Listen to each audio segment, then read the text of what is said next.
Olá, começando mais um Saco de Gatos, esse programa que é uma combinação da Alameda Casa Editorial e do site Outras Palavras.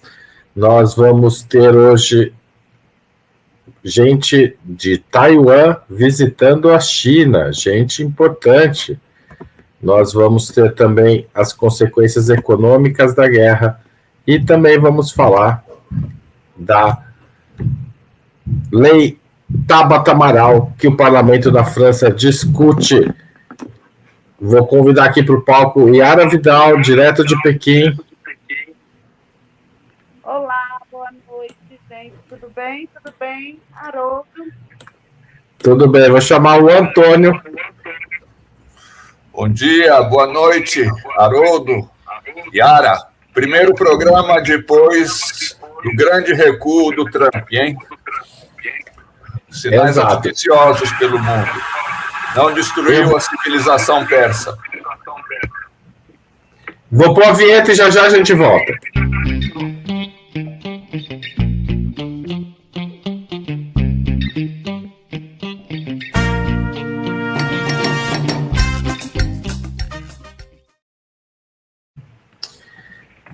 Yara, vamos começar pela Yara, porque eu acho que é a notícia mais bacana do dia. Começa a história do Kuomintang estar visitando a China comunista, Yara. E? Neurótica agora com esse vário aqui.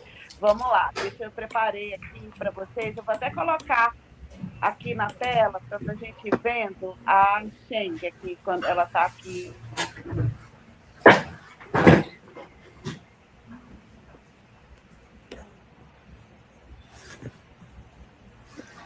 Yara tentando colocar as imagens da presidente do maior partido. E ela está aqui em visita à China e ela define essa viagem como uma missão de paz. E ela veio a convite do Xi Jinping. Antes de entrar na... Está difícil. Antônio. Vamos começar a falar aqui da guerra? Vamos falar da guerra enquanto a Yara se resolve lá. Eu caí. Caiu, voltou, está voltando. Voltei, então tá. Começa de novo, Yara. Porque começa do zero. Vou começar, então. Olha, a Cheng Li-un, ela é presidenta do Kuomintang, que é o principal partido de oposição de Taiwan. Ela está em visita aqui à China e define essa viagem como uma missão de paz. Ela veio a convite do Xi Jinping, que é o presidente da China, é o secretário-geral do Partido Comunista da China. E antes de entrar na política em si, eu queria fazer uma observação que ajuda a gente a construir essa personagem, porque ela é muito alta, principalmente aqui para os padrões asiáticos. Ela tem 1,78 m, então ela é uma mulher de presença e de imposição política também. Eu conversei com um amigo meu que morou em Taiwan, jornalista, e ele me trouxe uma leitura bem interessante sobre essa mudança dentro do próprio Kuomintang. Ele me contou que a Cheng, apesar de estar no partido há cerca de 2 décadas, inclusive integrou a última comitiva do Kuomintang que esteve aqui em Beijing, em 2015, ela representa algo bem diferente dentro desse partido, que ele acompanhou esse meu amigo na última eleição. Naquele momento, o candidato presidencial era um prefeito que ele descreveu para mim como uma figura mais provinciana, com limitações políticas, enquanto o vice tinha um perfil midiático, muito parecido com esses apresentadores populares que a gente tem aí no Brasil, como o Ratinho, o Silvio Santos, com um discurso marcado, inclusive, pela defesa da pena de morte. E ele também me contou que houve uma tentativa de articulação com outro partido de oposição mais moderno que poderia ter resultado em uma vitória eleitoral. Mas a falta de acordo sobre nomes acabou levando à fragmentação da oposição e isso abriu caminho para a vitória do Lai Ching-te, que é o atual presidente, com cerca de 40% dos votos. Bom, apesar disso, a oposição acabou conquistando a maioria no legislativo, ou seja, na leitura desse meu amigo, que morou um tempo lá em Taipei, a ascensão da Cheng também reflete um esforço de reorganização e reposicionamento do próprio Kuomintang dentro desse novo cenário político em Taiwan. Isso é importante porque mostra que o Kuomintang está em transformação e que a Cheng representa uma tentativa de reposicionamento. Hoje, o cenário em Taiwan é de tensão constante. O governo atual, que é ligado ao DPP, adota uma linha mais distante da China e tem episódios recentes que aumentam essa tensão. O próprio Lai, que é o presidente, o dito presidente, né, chegou a elogiar a colonização japonesa na ilha, o que gerou uma reação da Cheng, que criticou esse período, lembrando que foi um domínio de meio século até o fim da Segunda Guerra Mundial. E aqui entra um ponto muito interessante e pouco discutido. Esse mesmo amigo me disse que uma parte significativa da sociedade taiwanesa que rejeita a China continental não olha necessariamente para os Estados Unidos como modelo, olha para o Japão. Viaja para lá, consome cultura japonesa, acompanha beisebol, usa o Line, que é um aplicativo de comunicação. Então, tem uma dimensão cultural muito forte nessa disputa. E o partido do Lai, o atual presidente, reflete mais essa orientação. Já o Kuomintang, até pelo nome, que é um partido nacionalista chinês, não tem como romper completamente com a ideia de China.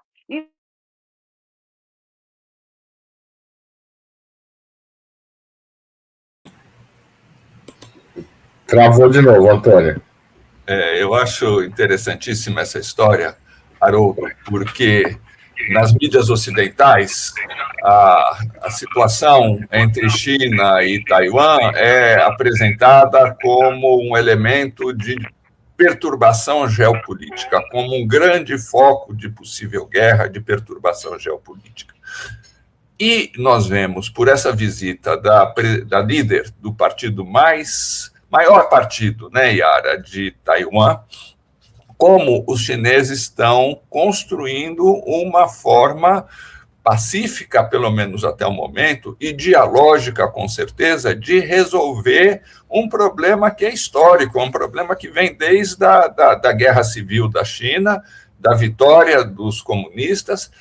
Os nacionalistas se acantonaram em Taiwan, mas os chineses consideram que é um país só. E a própria resolução da ONU diz que a China é a China continental, a China dirigida pelo Partido Comunista, é a China que realmente existe. Então, é uma tensão muito grande. Os Estados Unidos tentam toda hora levar porta-aviões para lá, levar aviões.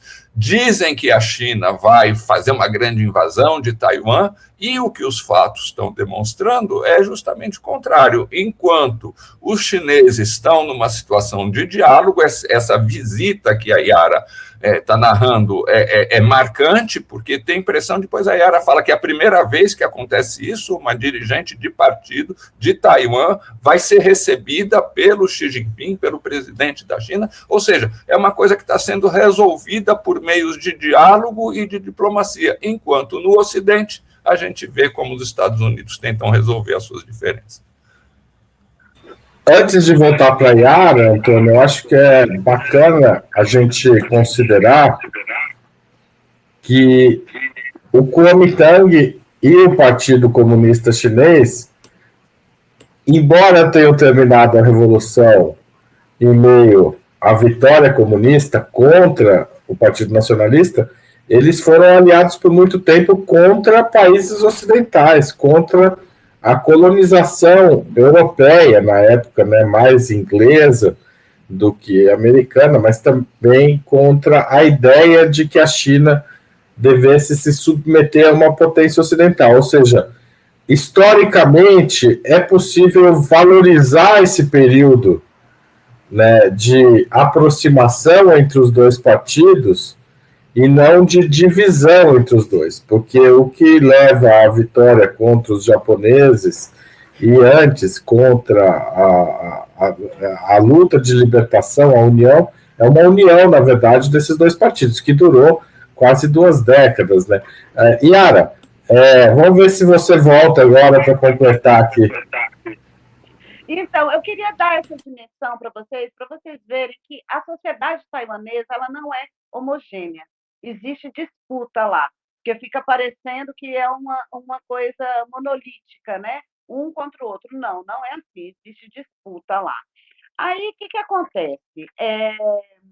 Você tem essa disputa de identidade, né? O DPP ligado ao Japão, e é importante frisar que a sociedade taiwanesa não é a referência externa, não é os Estados Unidos, é o Japão. E também deixar claro que a Xing ela não representa o Estado taiwanês, uma província separatista, né? Ela representa um partido, ela é uma líder da oposição.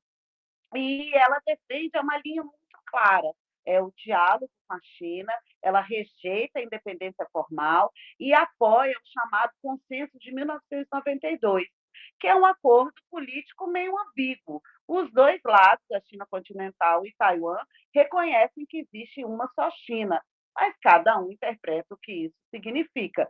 Mas, no caso, é um consenso entre a maioria da comunidade internacional que só existe uma China, essa China é a China continental e Taiwan é uma província rebelde. E para Beijing, aqui é a República Popular da China, e o Kuomintang, ele define como a República da China.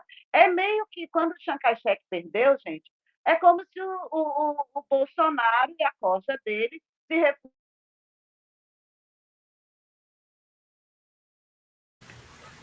Travou de novo, Antônio.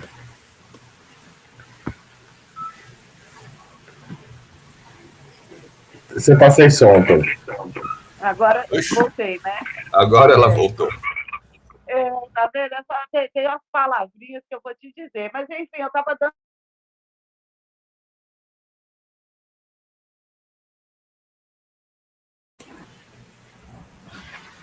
Travou de novo, Antônio. Pode voltar. Uma hora dessas a Era conta para a gente como são o trabalho jornalístico da China, a relação com o Brasil e o uso e os percalços do VPN na China, né, Yara? Ai, gente, é difícil. Mas vamos lá. Na dança da manivela. Bora lá, olha aí. E aí, tem essa ambiguidade, né, gente, de quem é China, mas existe esse consenso internacional.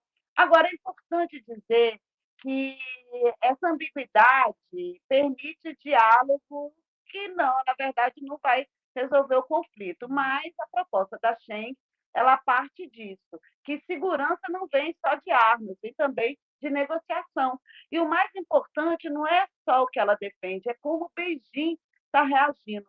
O governo chinês, por meio do Gabinete de Assuntos de Taiwan, do Conselho de Estado, trata essa visita como algo positivo, diz que vai contribuir para a paz e a estabilidade no Estreito de Taiwan. Na semana passada, eu trouxe para vocês a questão energética, né? Falando do oferecimento desse mesmo conselho, desse mesmo Gabinete de Assuntos de Taiwan, do Conselho de Estado. Então, essa visita ela se encaixa na estratégia da China de uma reunificação pacífica. E Beijing usa esse tipo de encontro para mostrar que existem forças dentro de Taiwan dispostas a dialogar dentro dessa ideia de uma só China. Mas aqui tem um ponto bem importante. A China não fala com o atual governo de Taiwan, mas fala com o Kuomintang. E o governo é tratado como separatista, ele é separatista, e o Kuomintang como interlocutor legítimo. E isso não é neutro, né? É uma estratégia que, na prática, Beijing influencia a política interna de Taiwan a escolher com quem vai dialogar. E tem um detalhe também, outro detalhe importante, bem simbólico, é que o encontro com o Xi acontece no final da visita. Né? Antes, ela já passou por Nanjing, que é onde fica o mausoléu de Sun Yat-sen, que é o fundador da nova China, da República da China, né? Ele que lidera a revolução que acaba com as dinastias, o período dinástico. Ele é uma figura referenciada tanto aqui na China continental quanto na província de Taiwan, e ele também cria uma narrativa muito clara de um passado comum, uma aproximação gradual, o encontro, né, que vai fechar esse encontro histórico, essa visita histórica, com o encontro com a liderança chinesa, que é o Xi Jinping. Então, no fundo, o que está em jogo não é só o território, é a identidade. Taiwan está dividida entre projetos diferentes de futuro, né? E essa visita deixa tudo muito evidente. Não resolve a questão de Taiwan, mas mostra que essa disputa pelo futuro da ilha também acontece dentro da própria sociedade taiwanesa, que a impressão que a gente tem de fora é que é tudo muito, né, arrumadinho. Não, existem disputas ali dentro, forças políticas atuando, visões diferentes de mundo, e a gente vê que essa crise deflagrada em razão dessa guerra ilegal dos Estados Unidos e de Israel contra o Irã acabou dando uma sacudida bem aqui no Mar do Sul da China. É isso, gente. Olha, não parou, hein, no último pedaço. Só vou acrescentar mais uma história que eu acho muito bacana nessa história da China e de Taiwan, é que uma das grandes revolucionárias chinesas, mulheres, se chamava Song Xinling, e ela tinha duas irmãs, que eram conhecidas como as irmãs Song, que eram de uma família cristã. A Song Xinling entra para o Partido Comunista. Ela foi casada com Sun Yat-sen, que é o líder do Kuomintang, que é o líder que a Yara comentou. E as irmãs continuam. Não era do Partido Comunista, tá, Haroldo? Ela foi do inicialmente não, mas ela vai apoiar. Ela funda aqui na China o Comitê Revolucionário do Kuomintang, mas ela nunca foi do Partido Comunista. Do Partido Comunista. Mas ela é fundamental na história da Revolução Chinesa. Então também. As três irmãs, eu passei na casa delas lá em Wuhan. Uma casou com Chiang Kai-shek, uma com Sun Yat-sen e outra casou com um banqueiro ligado ao Chiang Kai-shek. Então, elas são imprescindíveis para a história da China no século XX. Exato. Era onde veio o dinheiro da Revolução, né, Exatamente. Bom, Antônio, o que você conta da guerra para gente? Olha, Haroldo e Yara, a civilização persa não foi destruída na terça-feira à noite, né? E estão começando agora, os Estados Unidos recuaram em cima da hora, foi feito um acordo, o Irã começou a abrir o Estreito de Hormuz, é controverso ainda, porque Israel continua atacando o Líbano e o Irã falou que se continuar atacando ele vai fechar de novo, as coisas estão um pouco claras ainda de qual vai ser a situação concreta, mas estão começando a surgir as primeiras avaliações. Eu queria falar rapidamente da avaliação política e depois comentar um pouquinho sobre o clima econômico no mundo, clima tenebroso. Do ponto de vista político, até as avaliações da mídia mais pró-norte-americana, vou botar aqui a revista Economist, olha a imagem aqui, o Trump dizendo missão cumprida com uma bandeira dos Estados Unidos tapando completamente sua visão.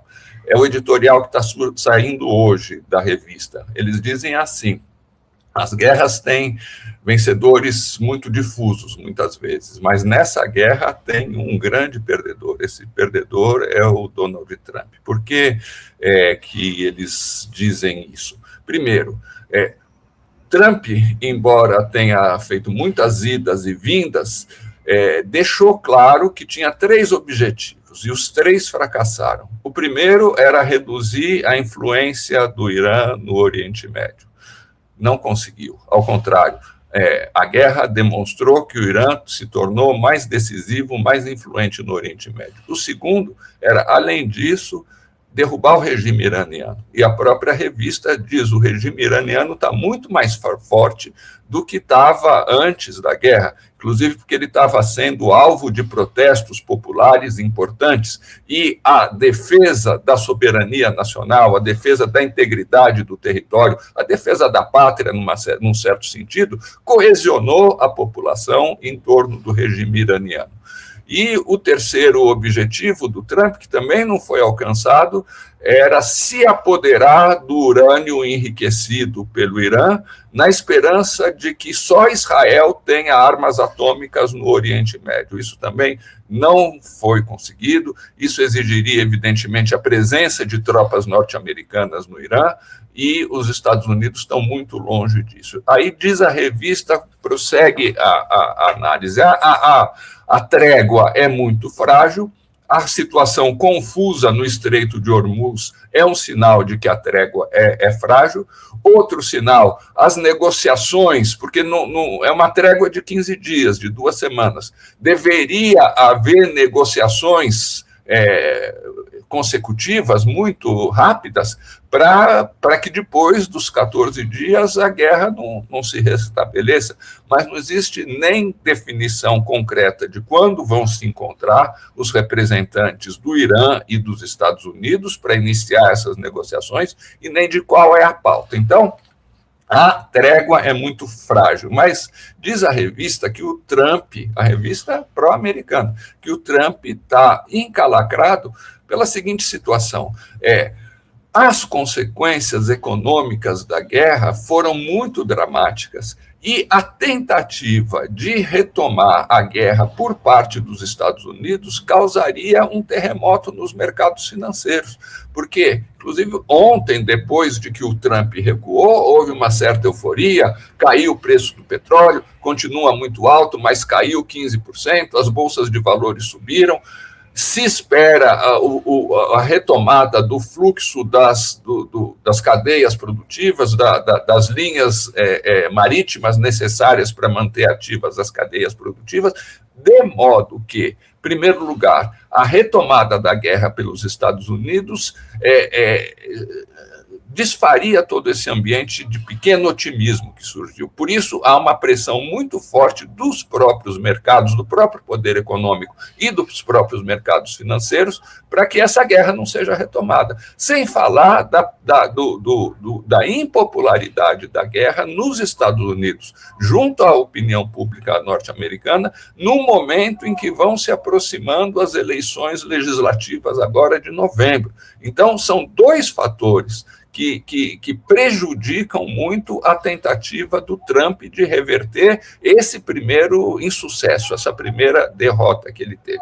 Mas a gente tem visto, eu queria falar também das consequências econômicas da guerra. Tem surgido uma série de avaliações. A própria revista Economist tem classificado em três problemas, 3 graves problemas causados pelo Trump, causados pela guerra, problemas com que a economia mundial não estava se deparando. Um é o problema dos transportes, o problema da alta dos combustíveis. Petróleo chegou a $140, agora caiu, está estabilizado em torno de $100. Significa quase o dobro, porque o petróleo antes da guerra estava em $40. Agora, e acredita-se que ele vai se estabilizar se a guerra não continuar, se os Estados Unidos não voltarem a atacar, porque daí piora. Mas se não voltarem a atacar, se estabiliza em $100. Em alguns países já começa a faltar combustíveis derivados de petróleo por conta do estreitamento, do bloqueio do Estreito de Hormuz. Mas, segundo, é uma coisa muito pouco notada. Os estados, as monarquias do Golfo, que são países muito ricos de petróleo, mas países que se modernizaram também, se modernizaram em 2 setores essenciais, se modernizaram industrialmente e se modernizaram no setor de serviços, de logística, de turismo e de mercados financeiros. Na questão industrial, eles são responsáveis, eu peguei aqui os dados, por 30 a 20 a 35% da produção mundial de petroquímicos necessários para os plásticos. Então, veja só a relevância. Eles são responsáveis por cerca de 30% da produção de alumínio. Estava dizendo aqui essa matéria da revista que o preço da tonelada de alumínio passou de 300 para 3.400 dólares nas últimas semanas com a guerra. O alumínio, que é um insumo essencial para a indústria metalúrgica em geral. E outro que é menos conhecido, hélio. Hélio é um subproduto do gás natural. O hélio é um gás utilizado para resfriamento das máquinas que produzem chips, chips de computadores, semicondutores. Então, quase um terço da produção mundial de hélio está concentrada nos países do Golfo, nas monarquias do Golfo, em especial nos Emirados Árabes Unidos. Isso foi afetado pelo bloqueio do Estreito de Hormuz, que agora possivelmente vai ser reaberto, mas também pela destruição provocada pelas retaliações iranianas diante do ataque dos Estados Unidos. Essa destruição vai demorar muito mais tempo para ser recomposta. Então, primeiro, transportes. Segundo, insumos industriais. E terceiro, importantíssimo, e vai repercutir no Brasil, produção de fertilizantes, que a gente não produz mais há muito tempo. Mas, entre 30% e 40% da ureia e da amônia, que são fertilizantes indispensáveis para a agricultura, principalmente para esse modelo de agricultura que a gente tem no mundo, ou são produzidos nos países do Golfo ou passam pelo Estreito de Hormuz. Os preços subiram, isso tem repercussões muito grandes na produção de alimentos, tem repercussão muito grande na inflação dos alimentos. Os preços do trigo e dos óleos vegetais já começam a subir, e tem aqui, deixa eu ver se eu consigo mostrar, a gente vai publicar hoje, viu, no Outras Palavras, um texto de um economista marxista, o Michael, aqui é a matéria sobre como outras commodities além do petróleo estão sendo afetadas. Aqui é o Michael Roberts. Michael Roberts analisando uma série de dados internacionais, mostrando que há o risco muito concreto, a possibilidade quase certa, de que o mundo caminhe para uma nova situação de estagflação, semelhante ao dos anos 70. Ou seja, por um lado, aqui, olha, o gráfico que ele faz sobre como as matérias-primas estão sendo afetadas pela guerra do Trump. Ureia, 50%, sulfuro, enxofre, outro componente essencial para a indústria de fertilizantes, 40%, hélio, 30%, gás natural líquido, 20%, e por aí vai. Então, ele analisa o seguinte, Yara e Haroldo. Primeiro, o aumento dos preços, tanto dos combustíveis quanto dos fertilizantes, vai gerar inflação. Segundo, uma parte, muito abruptamente, uma parte considerável da renda disponível das empresas e das famílias vai ser destinada para o aumento dos preços desses produtos, o que vai fazer com que ela falte. Como a renda das famílias não é tão flexível, não pode aumentar de uma hora para outra, é inelástica, isso vai tirar recursos que seriam utilizados para a pessoa reformar a casa, para a pessoa fazer uma viagem, etc, etc. Então, é esse o risco de estagflação. Diz o Michael Roberts, inclusive, que os mais afetados, mais uma vez, isso chama atenção para a necessidade de uma ação internacional, inclusive do sul global, são os países mais pobres, dependentes de combustíveis externos. Importados, né? Um estudo que ele cita mostra que dos 17 países mais afetados, 13, por exemplo, estão na África. Veja só a situação países já empobrecidos que poderão ficar mais empobrecidos ainda. Sim, a situação é difícil para o Trump, é uma derrota muito grave, uma coisa interessante, né? A ordem internacional, baseada muito em hipocrisia que os Estados Unidos construíram depois da Segunda Guerra, se fala em comunidade internacional, em direito internacional, mas os Estados Unidos jamais deixaram de atacar e de promover golpes de Estado, porém, dentro de certos limites. Agora, o que o Trump quis é cortar os limites, os próprios limites da hipocrisia. A Economist usa uma frase que é interessante. O princípio dele é might is right, poder é justiça. Tipo assim, a lei do mais forte, nua e crua, sem hipocrisia, sem mediações. Isso está fracassando.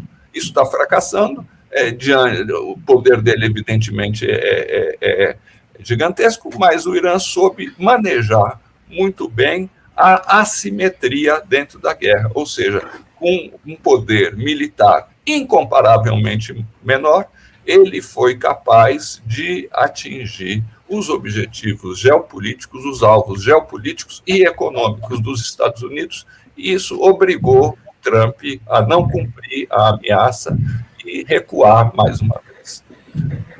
É isso aí. Eu acho que o Sul Global vai ter que discutir novas estratégias de desenvolvimento, né? Porque a lógica que vai passar a imperar é muito perversa para eles, para nós, né? Yara, na China, tem alguma leitura nova sobre a situação da guerra que você gostaria de apresentar para a gente? Ou a China está olhando e está deixando os Estados Unidos continuar errando? Não, a China está bem ativa, viu? Ela e a Rússia vetaram uma resolução no Conselho de Segurança da ONU sobre o Estreito de Hormuz, e aqui é importante entender o peso disso, porque o Estreito, como o próprio Antônio estava explicando para a gente, é uma das rotas mais estratégicas do mundo, uma parte enorme do petróleo global passa por ali, então qualquer decisão ali tem impacto no mundo inteiro. E o veto da China com a Rússia não é apenas sobre essa resolução, é sobre quem define as regras da segurança internacional. E tem outro ponto importante que é pouco lembrado: a China usa muito pouco poder de veto. Desde que ela assumiu um assento permanente no Conselho de Segurança da ONU, em 71, Beijing recorreu a veto pouquíssimas vezes, e especialmente quando a gente compara com outros membros permanentes, como os Estados Unidos e a própria Rússia. Quando a China usa, geralmente em situações muito específicas, como em 97, que ela vetou uma resolução sobre a Guatemala, porque o texto incluiu o reconhecimento diplomático de Taiwan.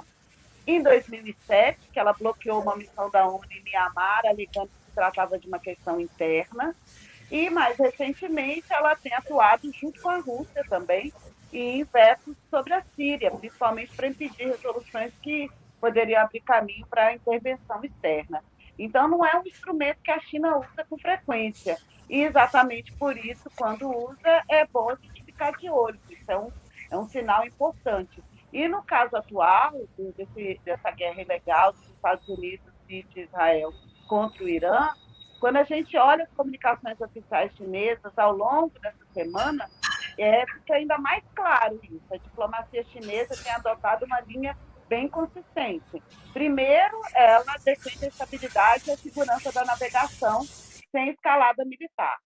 Segundo, insistência em soluções políticas e diplomáticas com diálogo entre as partes envolvidas. E terceiro, rejeição a medidas que possam ser usadas para justificar pressão ou intervenção unilateral. E, ao mesmo tempo, a diplomacia chinesa intensificou os contatos diplomáticos com os países da região, reforçando a estabilidade no Golfo, essencial para a economia global, né? Um veto não é um gesto isolado, faz parte de uma estratégia mais ampla, e a China tenta se posicionar como um ator que defende estabilidade, previsibilidade, soluções políticas, e, ao mesmo tempo, em que disputa espaço nos Estados Unidos na definição das regras desse sistema internacional, né, que está aí ruindo pós a ordem estabelecida após a Segunda Guerra. E, no fundo, o Conselho de Segurança virou um show da Madonna, né, e um palco de disputa entre modelos de ordem global. Então, não é só sobre energia, é sobre poder, esse tabuleiro que a gente não pode nem chamar de xadrez só, acho que é bem mais aquele tabuleiro de Go, né, aquele jogo de tabuleiro que os chineses usam, que são as pedras brancas e pretas, que é um jogo de estratégia e que muitas vezes ficar parado é fazer o adversário ruir, perder. Então, é interessante notar essa diferença, né? A diplomacia pelo X, que o cara ameaça pulverizar uma civilização, e a estratégia pensada, calculada dos chineses. Bacana.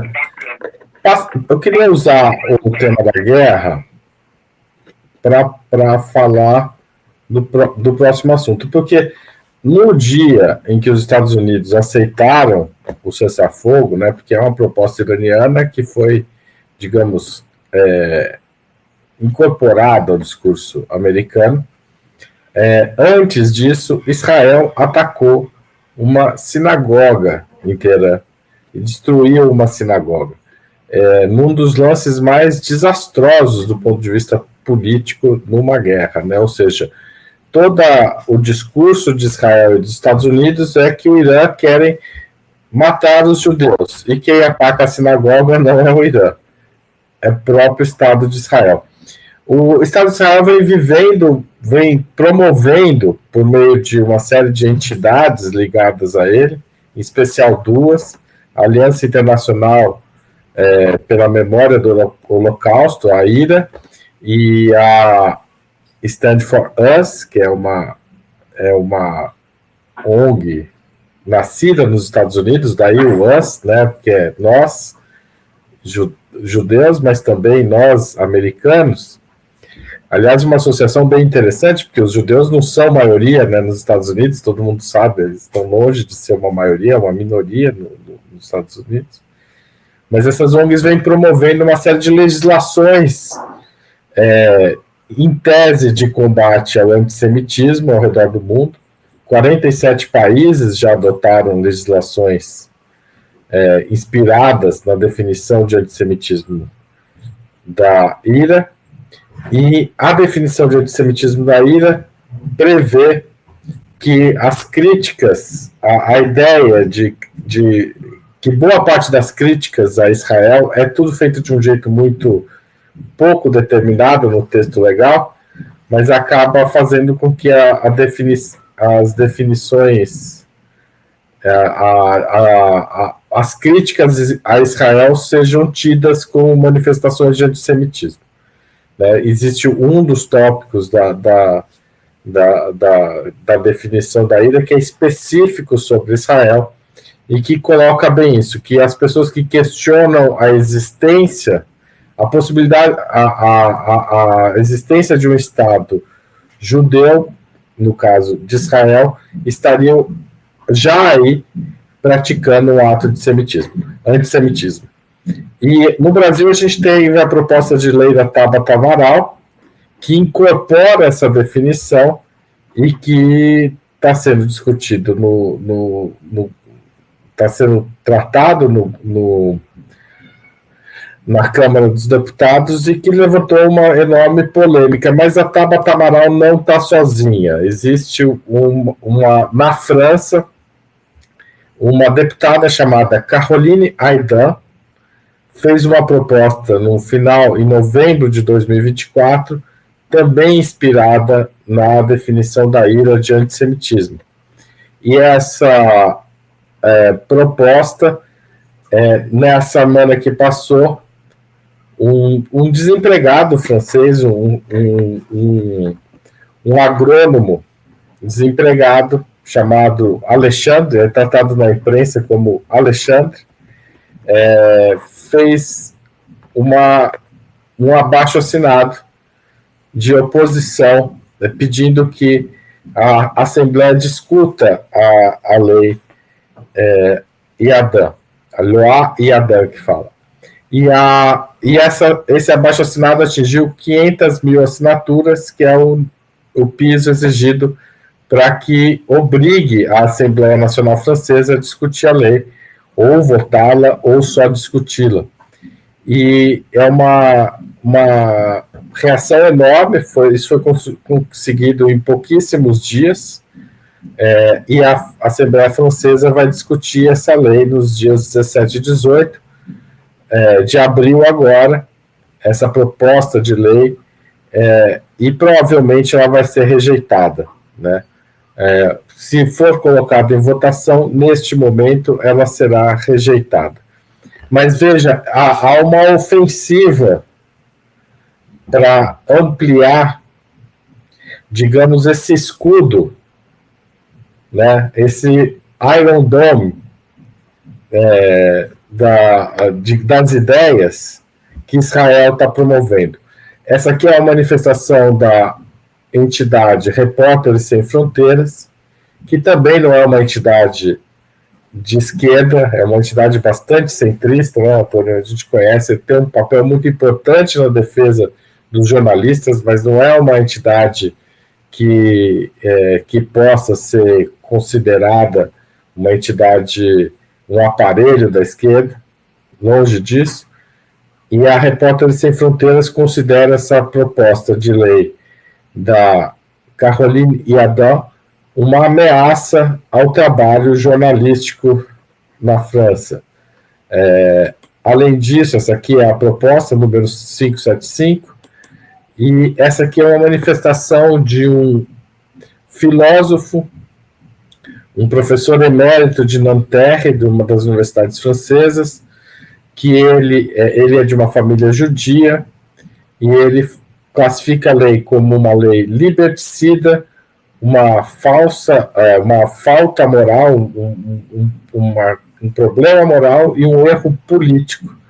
Ou seja, as mesmas críticas que a gente escuta aqui à proposta de lei da Tabata Amaral são as críticas que estão sendo feitas à lei Iadã na França, porque elas têm a mesma raiz, uma ofensiva diplomática por canais não oficiais, não do Estado de Israel, mas uma ofensiva político-diplomática para pressionar os países ao redor do mundo a adotarem leis que funcionem como uma espécie de escudo anticríticas ao Estado de Israel.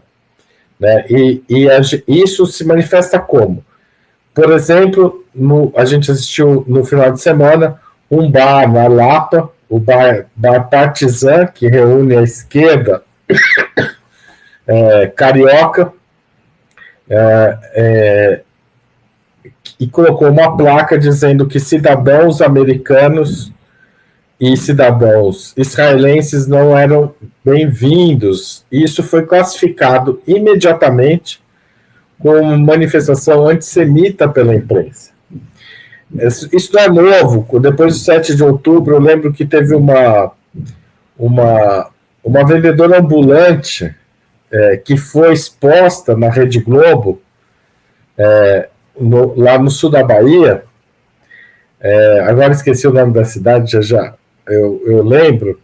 Eu entrevistei ela muitas vezes, eu entrei no caso.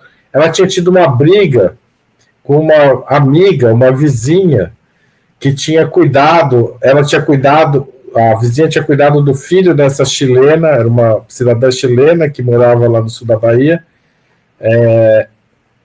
que também foi acusada de antissemitismo por conta de uma briga que as duas tiveram dentro da loja da cidadã israelense, que era de uma família de militares israelenses, né? E ela foi lá, a briga envolvia questões muito particulares e muito pessoais. Em nenhum momento essa chilena chamou a israelense de judia. O tempo todo ela estava criticando o sionismo da ex-amiga, porque elas tinham... O Haroldo que travou? Não. Antônio, não, está continuando. Ou seja, existe uma manipulação muito forte das acusações de antissemitismo, e muita gente boa tem sido acusada de antissemitismo injustamente apenas por estar criticando a Israel.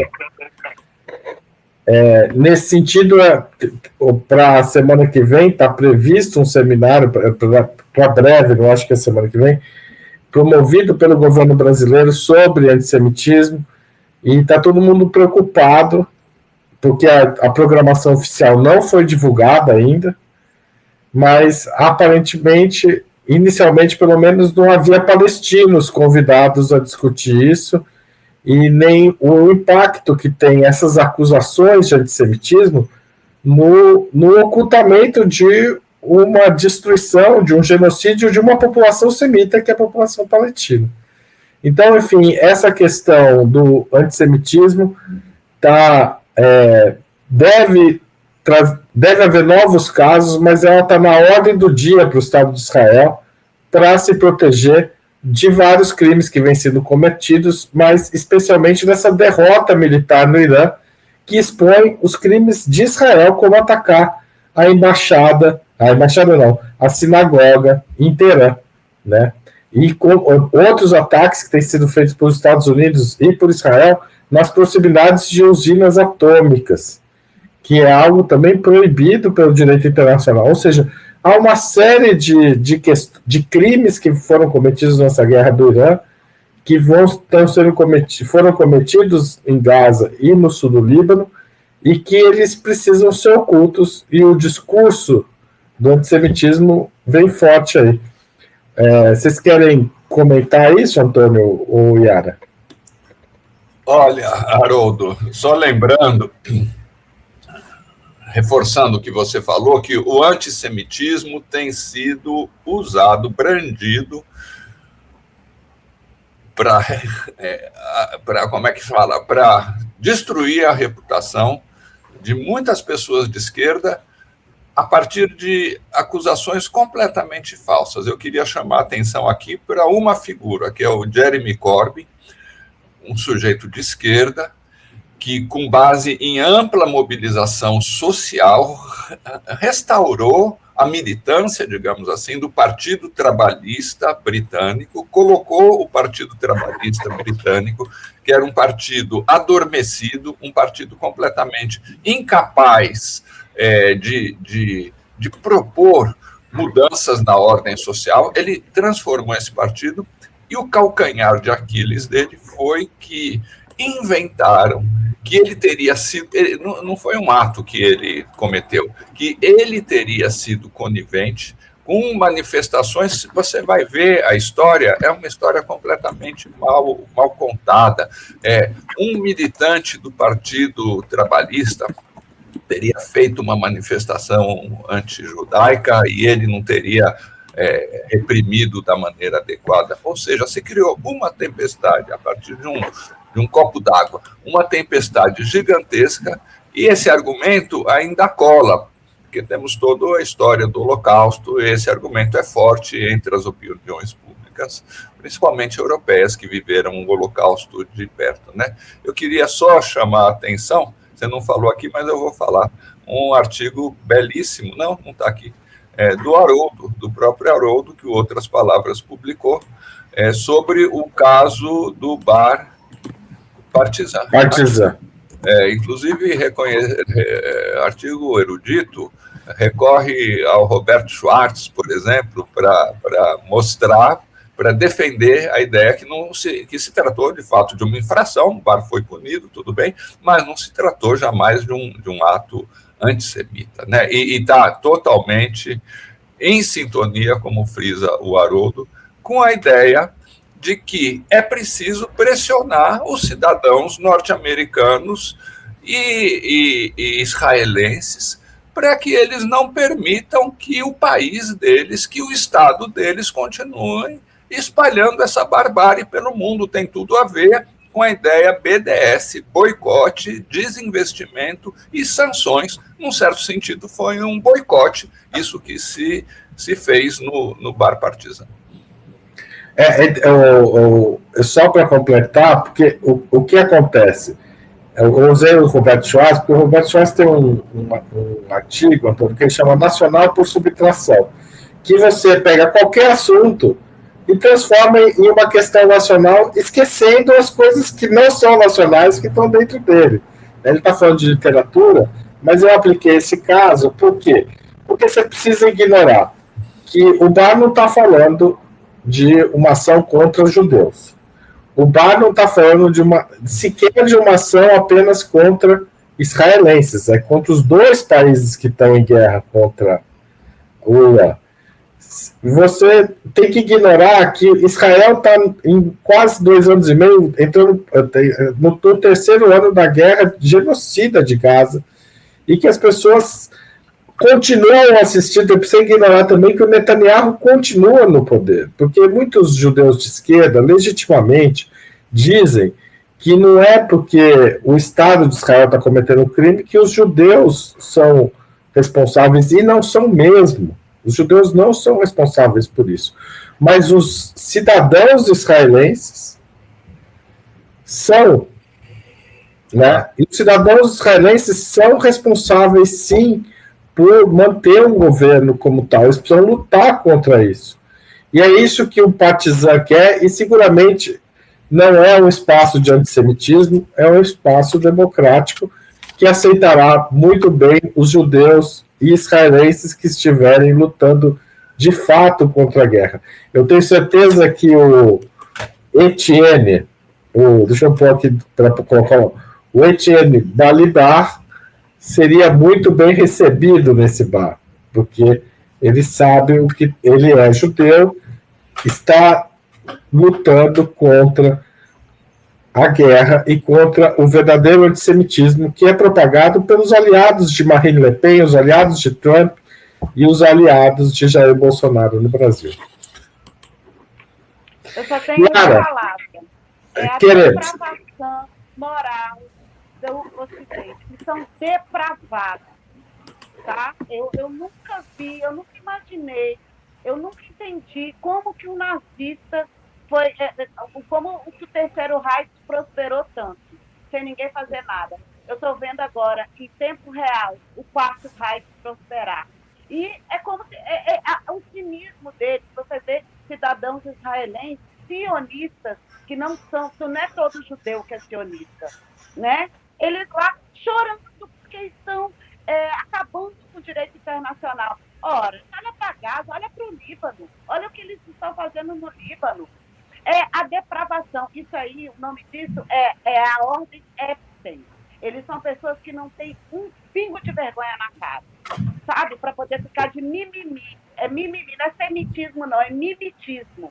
Esse é aquele André Lago, que é a encarnação do capeta aí no Brasil. Não tem aquele careca, não tem ele tem a audácia de fazer o que faz, inclusive atacando os judeus que são antisionistas.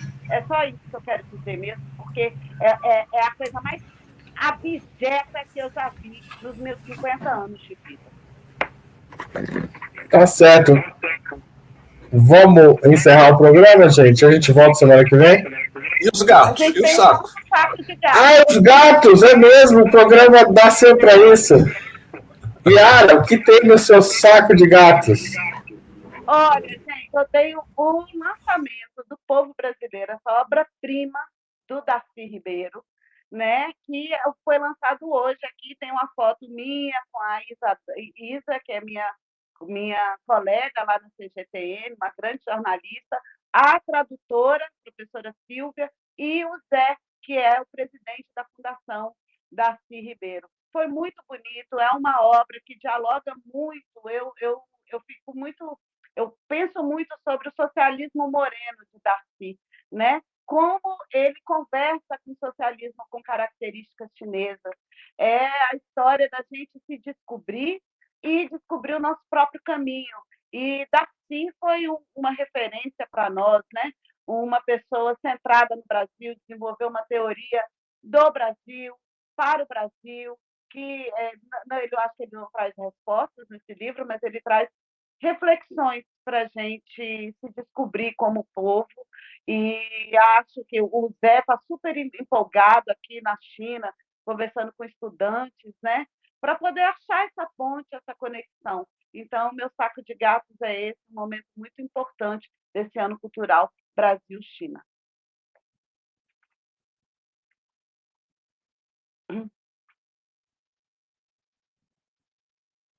Eu adoro esse livro. Eu acho um livro muito inspirado, muito bonito, né? Além da teoria, tem uma paixão do Darcy Ribeiro, que é uma grande... É muito bonito o jeito que ele escreve. Eu acho um jeito apaixonado de fazer ciência e tal. Tem alguns probleminhas, mas todos eles são irrelevantes perto das qualidades. Antônio, qual é o seu saco de gatos? Olha, Haroldo, é um vídeo que me emocionou muito. Ele andou circulando aí pela internet, mas acho que não circulou suficientemente.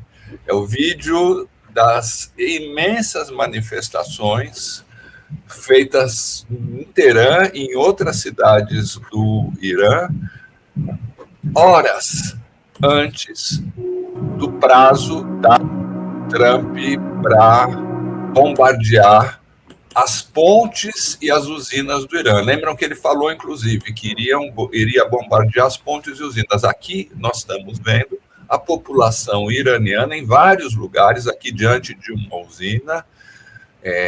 Nós vamos ver aqui a população mulheres sobre uma ponte com a bandeira iraniana. Tem várias outras imagens de pontes.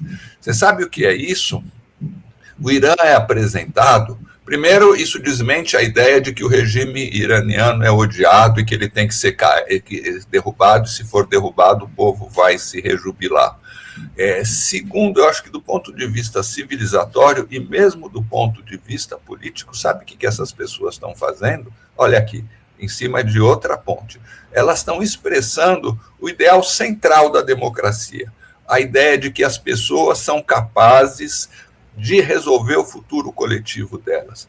A ideia de que democracia não é simplesmente botar um voto na urna, é agir, é tomar consciência dos problemas e agir para enfrentar os problemas. Inclusive, é a ideia de que a vida tem sentido se a gente é capaz não só de buscar a felicidade pessoal, mas de buscar um futuro coletivo melhor. Eu achei magnífica esse conjunto de imagens. É muito sintomático que ele tenha sido ocultado pelas mídias ocidentais. Esse vídeo que vocês veem aqui, os caracteres árabes ou farsis, não sei, esse vídeo foi produzido no Irã, foi divulgado pela Sputnik da Rússia, mas é impressionante a mensagem que ele traduz. E, em contrapartida a isso, também, no meu saco de gatos,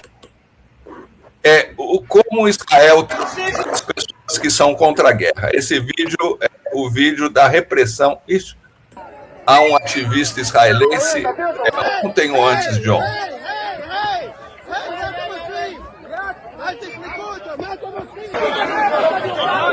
Olha a cena de violência.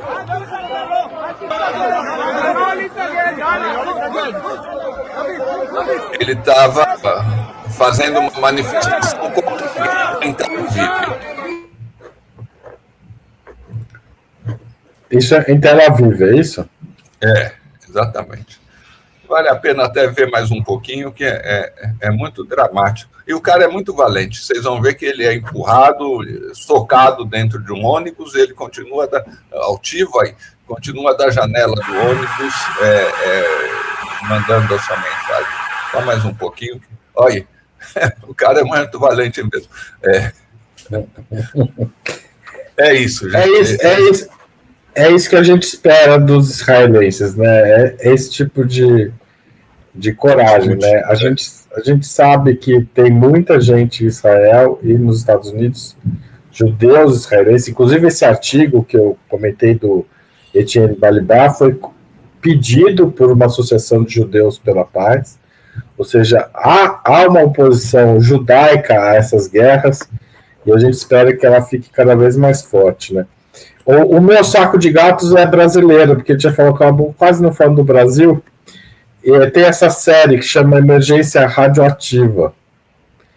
A série é uma série que trata do caso da contaminação por Césio-137 em Goiânia, em 1987. Essa cena aí é uma cena da série quando esses catadores eles ficam felizes porque encontraram uma peça muito grande de chumbo, que tem um valor grande para eles, dentro de uma antiga unidade de saúde radiológica, que simplesmente abandonou essa peça, que era uma peça antiga também, que usava... a gente aprende, a série é muito didática, né? Eu não sei o quanto 100% é real, mas isso eu lembro que é correto. Utilizava césio em pó, que era uma coisa que já não se usava mais à época, né, justamente pelos riscos que isso envolvia e pela maior quantidade de radiação que liberava, né, que já não era tão necessário para as novas ações radiológicas, etc. E ele reconta de maneira, claro que ficcionalizada, mas com um pé muito próximo da realidade, a reação da comunidade científica e dos políticos a essa contaminação. E esse rapaz aí é o personagem principal, ele representa uma série de cientistas, mas na série ele é um rapaz alguém que estudou numa universidade federal, fez doutorado na área de física, e que é chamado por um médico para avaliar um quadro que o médico suspeita de ser de contaminação. E a partir daí tem toda uma série de ações, e a gente percebe o grande risco que o país correu naquele momento, e como, ainda que com erros e dificuldades, um país muito precário, né, porque a gente estava saindo da ditadura militar.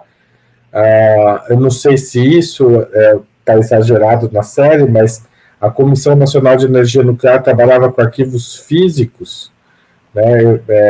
Em 1987 já era para uma comissão dessa trabalhar com terminais de computadores, já havia tecnologia para isso, né?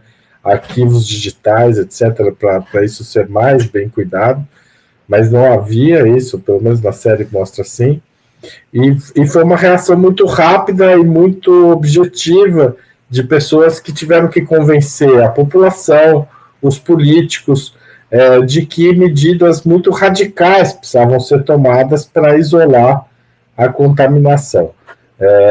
A série, esse aqui é o ator, o personagem chama Márcio, e esse é um dos cientistas, Walter Mendes, que participaram da ação que conseguiu controlar a contaminação em Goiânia, impedir que ela fosse para outras cidades. Inclusive, na série chega a sair um caminhão com papel que tinha sido contaminado e eles bloqueiam em São Paulo, etc. Tem toda o drama de o que fazer com o lixo que está saindo, né, sem controle.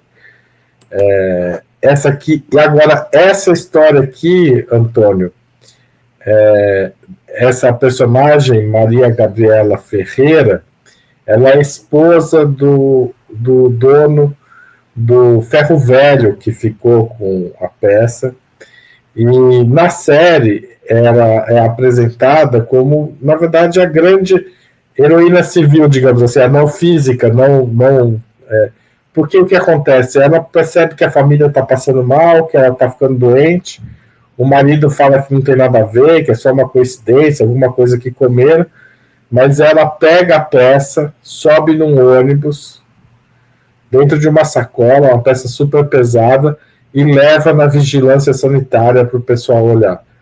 E daí, na vigilância, desencadeia o processo de controle e de isolamento de áreas na cidade, concretando essa peça dentro. Enfim, tem uma série de ações que aparecem na série que são muito didáticas sobre a importância do conhecimento científico, a importância do engajamento das pessoas comuns na saúde pública e a responsabilidade que as pessoas têm, né? Esse personagem, o Márcio, ele não é um funcionário público, pelo menos na série. Ele é um estudante, né? Acabou de fazer um doutorado, o pai quer que ele vire professor das federais, ele não sabe se quer isso ou se ele quer outra coisa, mas ele, quando fica sabendo, ele não consegue deixar de se envolver com o problema, sem salário, sem discutir nada e tal, porque ele sabe o tamanho da tragédia que viria. Então tem um engajamento assim muito bonito dessa comunidade científica que se envolveu na luta contra essa situação. E essa personagem, ela é uma das vítimas e aqui essa montagem que não fui eu que fiz, foi o Metrópole, o site, Metrópolis, juntando a personagem real com a personagem ficcional. A série é muito boa, ela é muito envolvente, mas ela também é muito didática, sabe? Para pensar saúde pública, pensar conhecimento, relação à sociedade civil com isso tudo. E eu acho, Antônio, é um palpite, assim, meu e da Joana, que é minha editora, minha companheira aqui na Alameda, de que a experiência dramática do Céu de 137 ajudou muito a pensar o SUS, sabe? Na Constituição de 87. Porque o que salvou o país de uma crise maior foram as instituições que já existiam nessa área de saúde, hospitais públicos, vigilância sanitária e a Comissão Nacional de Energia Nuclear, que não acertou em tudo, até ela é corresponsável pela falha do hospital ter abandonado a máquina e eles não terem percebido, mas que diante da crise consegue reagir e mobilizar os poucos recursos que tem. A Marinha, por exemplo, não está nem aí para os pacientes, né? A Marinha, que de certa forma representa o antigo regime, né?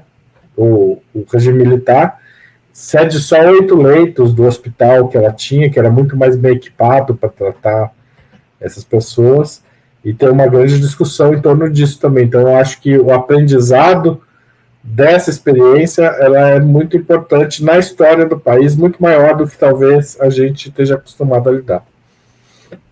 Eu acho que é isso. Acabamos, gente? Vamos se ver semana que vem? Vamos, semana que vem, vamos fazer ao vivo e divulgar antes, inclusive, a nossa pauta, para o pessoal ficar sabendo, avisar os amigos, já se preparar, inclusive, para dialogar com a gente. Tá bom. Seguramente, semana que vem vai ser ao vivo, porque agora já temos experiência acumulada para isso. Tchau, tchau, Os gente. erros que se aprende. Tchau.